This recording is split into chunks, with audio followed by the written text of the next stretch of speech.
হরে কৃষ্ণা। সকলে কেমন আছেন? আশা করছি সকলে খুব ভালো আছেন। আমি অমৃতা, প্রবাসী কৃষ্ণের সংসারের আরেকটি নতুন ব্লগে আপনাদের সবাইকে তো লাস্ট ব্লগে আপনাদের বলেছিলাম যে আমাদের নেক্সট ধামযাত্রা হচ্ছে জগন্নাথপুরী। তো আমরা জগন্নাথপুরীর উদ্দেশ্যে বেরিয়ে পড়েছি আর বন্দে ভারতে করে আমরা যাব। তো পুরো জার্নিটাই আমরা বন্দে ভারতে করব না, কারণ মাঝখানে আমরা বালেশ্বরে নামবো এবং সেখান থেকে আমরা রেমুনাতে যাব। তো রেমুনাতে ক্ষীরচোরা গোপীনাথ রয়েছেন, তো সেই গোপীনাথজির দর্শন আমরা করব। আর সেই জন্য আমরা এখান থেকে প্রথমে বালেশ্বর যাব। তো বন্দে ভারতে আমাদের প্রথমবার যাওয়ার এটা একটা অভিজ্ঞতা। তো চলুন দেখা যাক ভেতরটা কীরকম। তো বেশ ঝাঁ চকচকে ট্রেন, আর এই ট্রেনে আমরা দেখতে দেখতে কখন খড়গপুর এসে পৌঁছে গেলাম বুঝতেই পারিনি। আর খড়গপুর থেকে আমার মা বাবা দুজনে উঠেছে। তো মা বাবা আমাদের সঙ্গী হচ্ছে। তো আমরা সকলে মিলে একসাথে এবার এখান থেকে রেমুনার উদ্দেশ্যে রওনা দিচ্ছি।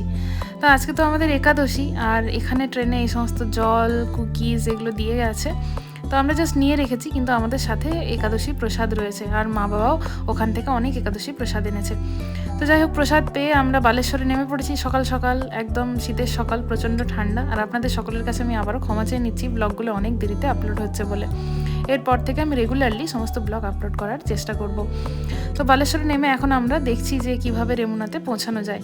আমার হাজব্যান্ড কথা বলে একটা এরকম গাড়ির ব্যবস্থা করেছে, এই গাড়িতে করে আমরা এখন রেমুনা যাচ্ছি।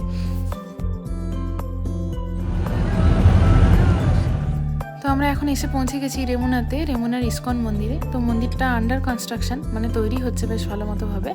আর এখন আমরা এখানে ব্যাগপত্র রেখে এখান থেকে হেঁটে প্রথমে আমরা যাব রেমুনাতে। তো প্রথমেই চলুন মন্দিরের ভেতরে গিয়ে বিগ্রহের দর্শন করে নিই। তো এই রুমটা হচ্ছে অল্টার রুম, এখানে গিয়ে আমরা বিগ্রহগণের দর্শন করে আসি। চলুন আপনাদের নিয়ে যাই। এই যে শিল প্রভুপাদের দর্শন আপনারা করে নিন। আর এখানে রয়েছে খুব অপরূপ সুন্দর জগন্নাথজির বিগ্রহ। এই জগন্নাথজির দর্শন আপনারা করে নিন। পাশে গৌরনীতায় আর রাধাকৃষ্ণেরও বিগ্রহ রয়েছে। তো ইস্কন মন্দির থেকে জানতে পারলাম যে কাছেই বলদেব বিদ্যাভূষণ পাদের জন্মস্থান রয়েছে। তো সেটা আমাদের একদমই অজানা ছিল, তাই আমরা খুঁজে খুঁজে এই রাস্তা দিয়ে এই বলদেব বিদ্যাভূষণ পাদের সমাধিতে আসলাম। আর আসার পথে জানেন একটা ষাঁড় আমাদেরকে রাস্তায় হঠাৎ করে এমনভাবে তাড়া করছিল, তো আমার বাবা সেটাকে কোনো মতে সামলায়। তো বাবা সেটাই দেখাচ্ছিল। তো এই হলো বলদেব বিদ্যাভূষণ পাদের জন্মস্থান। আর এখানে বলদেব বিদ্যাভূষণ পাদের সেবিত বিগ্রহগণ রয়েছে, জগন্নাথজি রয়েছেন, মহাপ্রভু রয়েছেন, শালিগ্রামজি রয়েছেন। তো সকলের দর্শন আপনারা করে নিন। এই বলদেব বিদ্যাভূষণ পাদ আমাদের গৌড়ীয় বৈষ্ণব সম্প্রদায়ের একজন প্রমিনেন্ট আচার্য, যাকে এই বিদ্যাভূষণ উপাধি দেওয়া হয়। এবং তিনি বহু পুরাণ, বহু শাস্ত্রের উপর, যেমন গোপাল তাপনী উপনিষদ এবং বিভিন্ন পুরাণের উপর তিনি কমেন্ট্রি লেখেন। তো এবার আমরা রেমুনার মধ্যমণি অর্থাৎ ক্ষীরচোরা গোপীনাথজি দর্শনের উদ্দেশ্যে এখানে পৌঁছে গেছি। তো চলুন মন্দিরের ভেতরে যাওয়া যাক। এখানে আবার ছবি তোলা নিষেধ রয়েছে, তাই মন্দিরের ভেতরে নিয়ে গিয়ে গোপীনাথজির দর্শন আপনাদের করাতে পারছি না। জানেন, এই গোপীনাথজির আগে নাম ছিল কেবল গোপীনাথ। তিনি তার শুদ্ধ একজন ভক্ত অর্থাৎ মাধবেন্দ্র পুরী পাদের জন্য এক ভাণ্ড ক্ষীর লুকিয়ে রেখেছিলেন। তারপর থেকে তার নাম হয়ে যায় ক্ষীরচোরা গোপীনাথ। তো ভগবানের লীলা কতই অদ্ভুত, তাই না? তিনি তার ভক্তের জন্য চুরি করেছেন এবং চোর বদনাম সেটা নিতেও তিনি প্রস্তুত।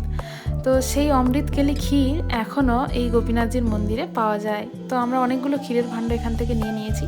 আর এই দেখুন কৃষ্ণানন্দ প্রভু। তো এরকম একজন শুদ্ধ বৈষ্ণবের দর্শন আমাদের হঠাৎ করেই এখানে হয়ে যায়।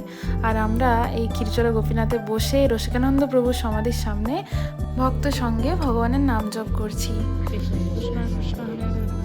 যাই হোক, খানিক্ষণ জপ করার পর আমরা প্রভুকে প্রণাম জানিয়ে বিদায় নিয়ে আমরা আবার রেমুনার ইস্কন মন্দিরে চলে এসেছি। এবার এখানে একাদশীর প্রসাদ পেয়ে আমরা বেরিয়ে পড়ব। তো চলুন আমরা সবাই একসাথে বসে প্রসাদ পেয়ে নিই। তো এই হলো আজকে একাদশীর প্রসাদ। আমার শ্বশুরমশাই এই পাশে বসে বেশ চিন্তিত, কারণ ট্রেনটা সময় হয়ে এসছে আর আমাদের অনেকটাই লেট হয়ে গেছে। তো আমরা জলদি জলদি প্রসাদ পেয়ে সকলে একসাথে বেরিয়ে পড়বো। আর এই প্রভুজি আমাদেরকে খুব যত্ন করে খুব সুন্দরভাবে প্রসাদ পাওয়াচ্ছেন। তো আমরা স্টেশনে এসেও গেছি আর আমাদের ট্রেনও এসে গেছে। আর আমরা এবার ট্রেনে উঠে পড়বো। তো সকলেই অনেকটাই ক্লান্ত। আর এদিকে আমার মা আর আমার শাশুড়ি মা আর আমার দেওর তারা এই উড়িয়াতে অ্যানাউন্সমেন্টগুলো নকল করার চেষ্টা করছে আর বোঝার চেষ্টা করছে আর নিজেদের মধ্যেই হাসাহাসি করছে। আর এই দেখুন আমার হাজব্যান্ড আর আমি সেই অমৃত কেলি ক্ষীর বের করে আমরা ক্ষীরটা পাওয়ার চেষ্টা করছি, কারণ এই ক্ষীরটা পিওর দুধ দিয়ে তৈরি, এর মধ্যে আর কোনো কিছুই নেই এবং একাদশীতে আমরা ইজিলি এটা প্রসাদ পেতে পারি। তো সকলে ওখানে কনফার্ম করলেন আর তারপরে আমরা এখানে অমৃত কেলি, আর আমাদের তস হয়েছে না, সকলে বলার পরই আমরা সাথে সাথে সেই অমৃত কেলিকে একদম আস্বাদন করার জন্য উঠে পড়ে লেগেছি। চলুন আপনাদের দর্শন করিয়ে নিই। আপনারা মানসে এই অমৃত কেলি ক্ষীর যা ভগবান তার ভক্তের জন্য চুরি করেছিলেন, সেই ক্ষীরের দর্শন এবং সেবন দুই আপনারা করে নিন। তো অপূর্ব অপূর্ব স্বাদ, আমরা প্রথমবার আস্বাদন করছি। তো আমরা একটু বিশ্রাম করে চৈতন্য চরিতামৃত থেকে সাক্ষী গোপালের লীলা সেটা শ্রবণ করছি।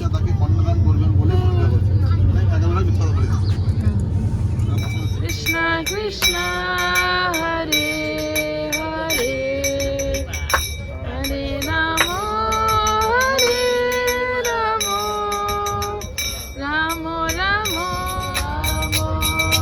হরে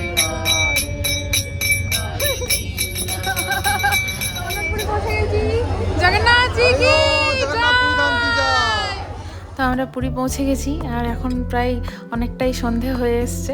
সমুদ্রটা ভালোভাবে দেখা যাচ্ছে না অন্ধকারের জন্য, কিন্তু ঢেউয়ের গর্জন আমরা শুনতে পাচ্ছি। তো যাই হোক, এখানে রাতের বেলা এসেই প্রথমে আমরা সি বিচে চলে এসেছি আর সি বিচে টুকটাক জিনিসপত্র দেখছি। তো রাতের প্রসাদের এখানে খুব একটা তেমন আয়োজন নেই, মানে একাদশী প্রসাদের। তো আমরা সেজন্য কিছু ফল কিনে সেগুলো কি ভগবানকে ভোগ লাগিয়ে আমরা প্রসাদ পেয়ে নিয়েছি। আর রাতে সমুদ্রটা দেখুন কি সুন্দর লাগছে।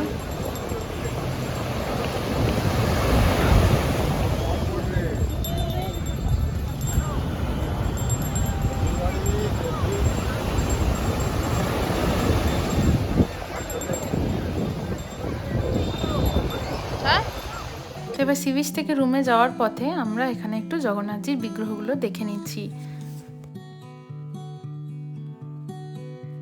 তো রাতে যথারীতি বিশ্রাম করে আজকে আমরা সকাল সকাল বেরিয়ে পড়েছি বিভিন্ন মহাপ্রভু লীলাস্থলী, জগন্নাথজির লীলাস্থলী সেগুলো দর্শন করতে। তো শ্রী চৈতন্য মহাপ্রভু তিনি তার সমগ্র লীলার প্রায় 18 বছর এই জগন্নাথ পুরীতে পার করেছেন।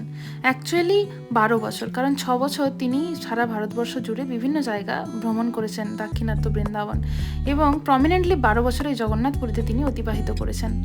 আর এখন আমরা রয়েছি গুন্ডিচা মন্দিরে। এই গুন্ডিচা দেবী হচ্ছেন অ্যাকচুয়ালি রাজা ইন্দ্রদুম্নের পত্নী এবং জগন্নাথের মাসি।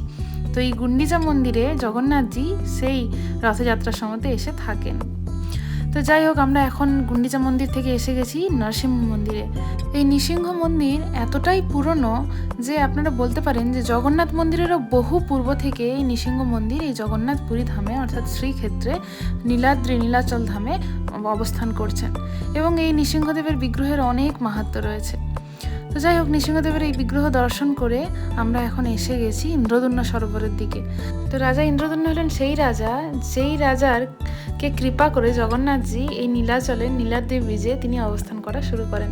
তো ইন্দ্রদুম্ন মহারাজ জগন্নাথ বিগ্রহ প্রতিষ্ঠা করার আগে 1000-এরও বেশি অশ্বমেধ যজ্ঞ অনুষ্ঠান করেন। আর এই সরোবরের জল এতটাই পবিত্র যে গঙ্গার সমান এনাকে মানা হয়। আর এখানে জল নিয়ে জগন্নাথজির নবকলেবরের পর বহু বিধিবিধান সেগুলো সম্পন্ন করা হয়। আর এই দেখুন, এখানে এসে আবারও এক শুদ্ধ বৈষ্ণব ভক্তি প্রেমস্বামী মহারাজ এই মহান সন্ন্যাসীর দর্শন আমাদের হয়। তো উনি এখানে ইস্কন উজ্জয়নের সমস্ত ভক্তদের নিয়ে এসেছেন আর সুন্দর করে হরিকথা পরিবেশন করছেন। অহোভাগ্যম অহোভাগ্যম, ধামে আসার পর এরকম শুদ্ধ বৈষ্ণবদের দর্শন এবং তাদের শ্রীমুখ থেকে কৃষ্ণ কথা শোনার সুযোগ জগন্নাথজির এক বিশেষ কৃপা।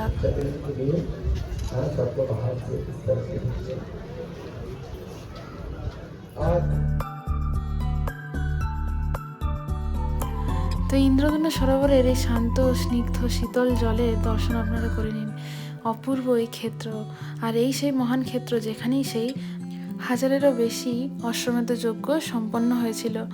আর এই জল এতটাই পবিত্র যে এখানে দেবতারাও স্নান করে নিজেদেরকে শুদ্ধ করেন। তো আপনারা ইন্দ্রদুম্ন সরোবরে দর্শন করে নিন।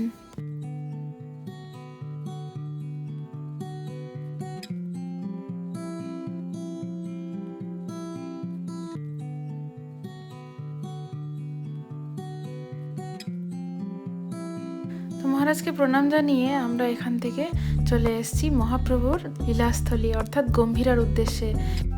তো তো এই সেই গম্ভীরা যেখানে মহাপ্রভু তার লীলার শেষ 12টা বছর অতিবাহিত করেছিলেন। তো মহাপ্রভুর অন্তলীলার সমস্ত নিগুড় লীলাসমূহ এই গম্ভীরাতেই অনুষ্ঠিত হয়েছিল।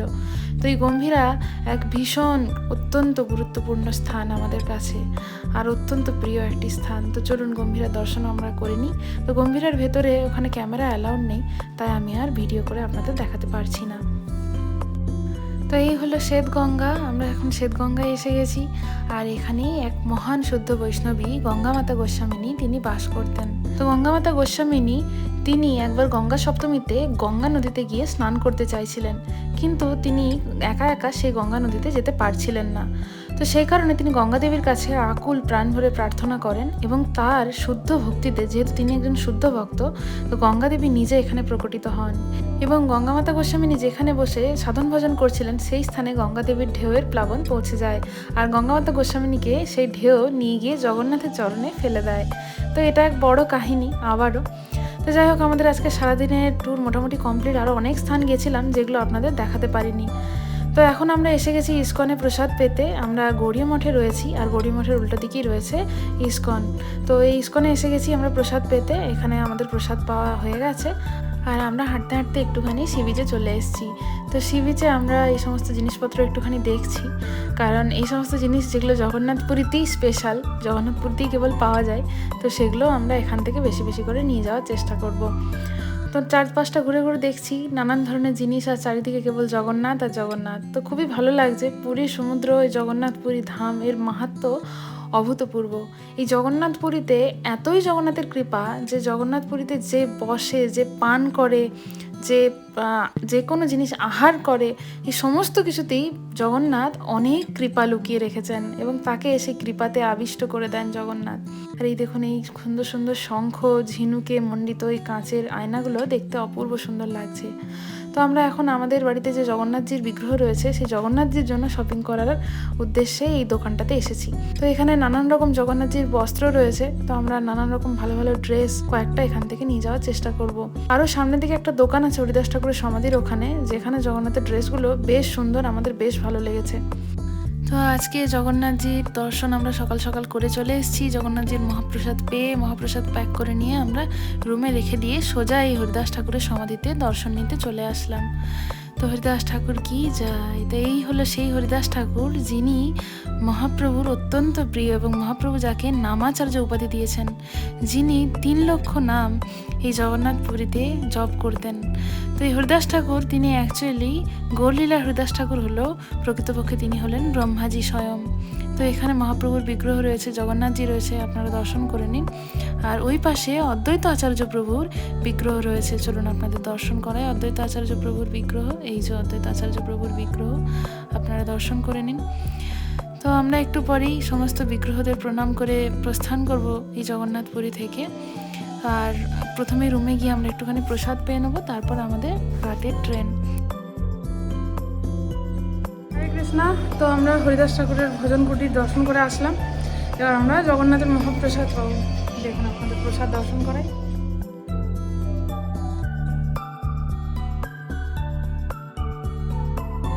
তা আপনাদের এই মহাপ্রসাদ তো পাওয়াতে পারছি না, তাই আপনারা মহাপ্রসাদ দর্শনই করে নিন। জগন্নাথজি মহাপ্রসাদ কি যায়। তো এই প্রসাদ দর্শনে অভূতপূর্ব কৃপা জগন্নাথজি প্রসাদের মধ্যেই রেখেছেন।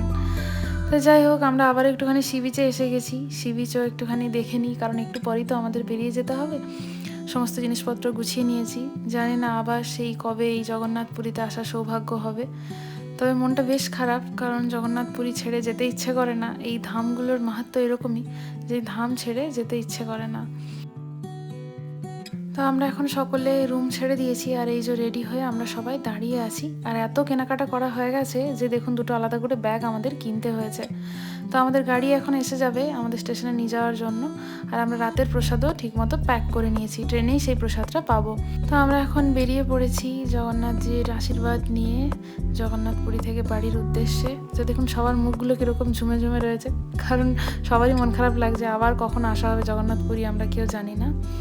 তো যাই হোক, চলুন আপনাদের সাথে আবারও দেখা হচ্ছে একটি নেক্সট ব্লগে। সকলে সুস্থ থাকবেন, ভালো থাকবেন। হরে কৃষ্ণা। জগন্নাথজি কি জয়।